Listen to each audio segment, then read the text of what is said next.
कहानी की शुरुआत होती है जैक से, जो अपनी गरीबी से परेशान होकर प्लेन में बैठा अपनी मौत का इंतजार कर रहा होता है ताकि इंश्योरेंस के पैसे उसके परिवार को मिल जाएं। लेकिन तभी भयंकर तूफान आता है। बिजली प्लेन पर गिरती है और प्लेन दो हिस्सों में टूटकर एक रहस्यमयी आइलैंड पर क्रैश हो जाता है।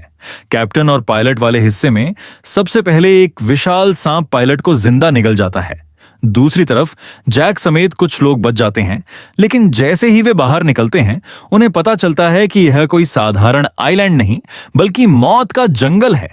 यहाँ पेड़ और पौधे भी जिंदा हैं और इंसानों को शिकार बनाते हैं। रेडियो ढूंढने के लिए सब लोग प्लेन के अगले हिस्से तक जाने का फैसला करते हैं, लेकिन रास्ते में जहरीले फल एक आदमी का चेहरा पिघला देते हैं और अगले ही पल एक राक्षसी पौधा दूसरे आदमी को जिंदा निगल जाता है। चारों तरफ चीख पुकार मच जाती है और भगदड़ में कई लोग उन खूंखार पौधों का शिकार बन जाते हैं।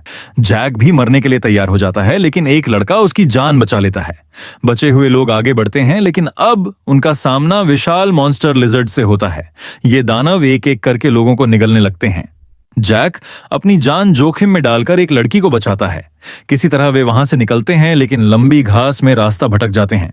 तभी असली शिकारी सामने आता है, एक विशालकाय सांप। वह एक आदमी को जिंदा निगल जाता है और बाकी लोग मुश्किल से जहरीले फलों की मदद से उसे भगाने में कामयाब होते हैं। रात होने पर सभी एक गुफा में छिप जाते हैं। वहां जैक के लॉकेट से आग जलाई जाती है, लेकिन रात में बाहर दिखाई देने वाली रोशनी दरअसल एक मॉन्स्टर मेंढक का जाल होती है। वह एक आदमी को उसकी बेटी की राख के साथ ही मार डालता है। इसी दौरान रोमी नाम का लड़का अपनी जान बचाने के लिए जैक को धोखा देकर अकेला छोड़ देता है, लेकिन किस्मत से वही विशाल सांप उस मेंढक को निगल जाता है और जैक बच निकलता है। अगले दिन सफर फिर शुरू होता है। रास्ते में उन्हें सांप की उतरी हुई विशाल खाल मिलती है और कुछ ही सेकंड बाद वही विशाल सांप उन पर हमला कर देता है। किसी तरह वे एक फिसलन भरी गुफा पार करते हैं, जहां चमगादड़ों और सांप के हमले में एक और साथी मारा जाता है। आखिरकार वे प्लेन का अगला हिस्सा ढूंढ लेते हैं। अंदर पायलट की लाश पड़ी होती है, लेकिन इंजन अभी भी काम कर रहा होता है।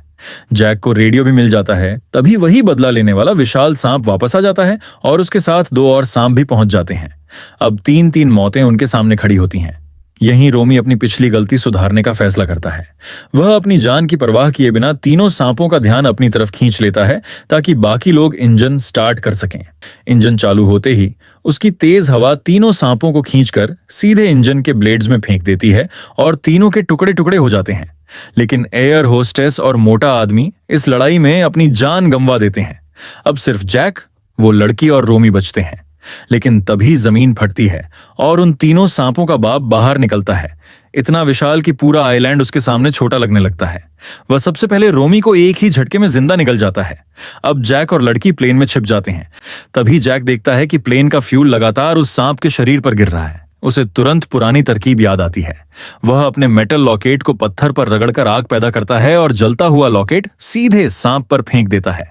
अगले ही पल पूरा फ्यूल आग पकड़ लेता है। एक भयंकर विस्फोट होता है और विशाल राक्षसी सांप जलकर राख बन जाता है।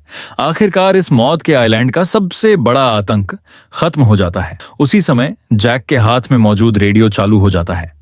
रेस्क्यू टीम उनकी लोकेशन ट्रैक कर लेती है।